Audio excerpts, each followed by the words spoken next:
Hello friends, welcome to my short mini blog. तो happy Raja all of you. तो जेहेतु अपन रज थिला तो आपण माने जानिथिबे बाहर रहिले ओडिशार रजर किछि भी सेलिब्रेशन बाहर न थाए। तो जेहेतु आम ओडिशार बिलंग करुछु तो रज पर्वटा आम पई बहुत बड़ होइथाय। तो जेहेतु रज थिला आ छुट्टी दिन भी थिला तो बाहर आस्तिलु टिके बुलिबा पई। तो बुलिबा बाटे आम जास्तिलु तो फाइनली आमको पूरा गाँ फिल होता कहीं आम पूरा गोटे गाँ टाइप गाँ भितर जाऊँ। तो तापर समुद्र पड़ा पाखे पाखे देखुवे आम रोड्रे जाऊँ केमती पाखे पाखे समुद्र कले कले जाऊँ। तो पूरा गाँ गाँ फिल होता बहुत भल भी लगुला। तो तापर देखूँ तुम समुद्र भ्यूटा खाली रास्ता पाखे पाखे जाऊँ के सुंदर देखा जाऊँ। आउे वर्षा सीजन भी हल्का थिला, एते खरा भी नथिला, तो हावा भी टिके टिके हल्का हल्का चलुला। तो बहुत भल लगुला खाली भ्यूटा देखो।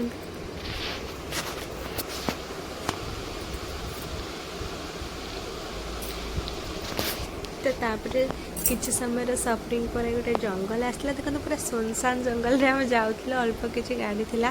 तो पूरा गछ लतार भरपूर थिला। तो पूरा विलेज विलेज फिलिंग आसला। तो आपण मानकर रज केमती सब काटुचंती निहाती भाव में कमेंट रे जणेबे। तो आमर तो रज एमती भाव में सब कटुची कहीं जेहेतु आम बाहर अच्छु तो ओडिशा रे नाहु। ओडिशा रे तो रज सेलिब्रेशनटा बहुत भल रही है। तापर आसी पहुँचिकी बहुत शोष लगी तो पैड़ पानी टिके पी देइथिलु। तो पीके फाइनाली आम आमर डेस्टिनेशन में पहुँची जाइथिलु। देखि पार्थिबे। तो बीच रे आसी पहुँची जाइथिलु फाइनाली बहुत बाटर ड्राइविंग परे। तो बीच रे पूरा भावा चलता बहुत भल फिलिंग आसला। तो लगुला जमी आम पूरा ओडिशा पलि आसचु। तो केते सुंदर व्यू थिला देखु। हल्का टिके खरा थिला तो भल भी लगुला। तो सेठी दोली सब दोली टाइप रे टंगाइला जेहेतु रज थिला तो दोली देखी मु बहुत खुशी देखते केमती दोली रे बसिक झुली देथिली। तापर किछि समय पर बीच बुलाबुली टिके कर नेइथिलु। खरा थिला टिके तथापि जहाँ भी हेले एते बाट आसीछु जेतेबेले टिके बुलाबुली करके फोटो फोटो शूट कर नेइथिलु।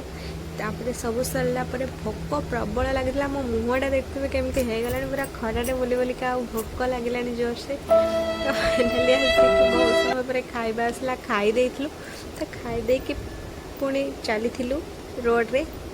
तो किछि समय ड्राइविंग पर आसीथिला आउ गोटे सी बीच से पाखरे। तो देखि पाथबे सेठिका बीच रो भ्यूटा केमती थिला। इटी प्रबल लोक अधिक टिके थिले आउ दुकान वगैरह सब अधिक पड़ता बहुत भीड़ भी थिला। तो तापर सेठू टिके बुलाबुली सारी पुणी बाहरी आसथिलु घर को। तो फाइनाली आमर रज एमती कटी। तो आपण मानकर केमिति कटिला निहाती भाव में कमेंट रे कहिबे। जदि वीडियो भल लागथिबो लाइक कमेंट शेयर निहाती भाव में करिवे। रहिली जय जगन्नाथ।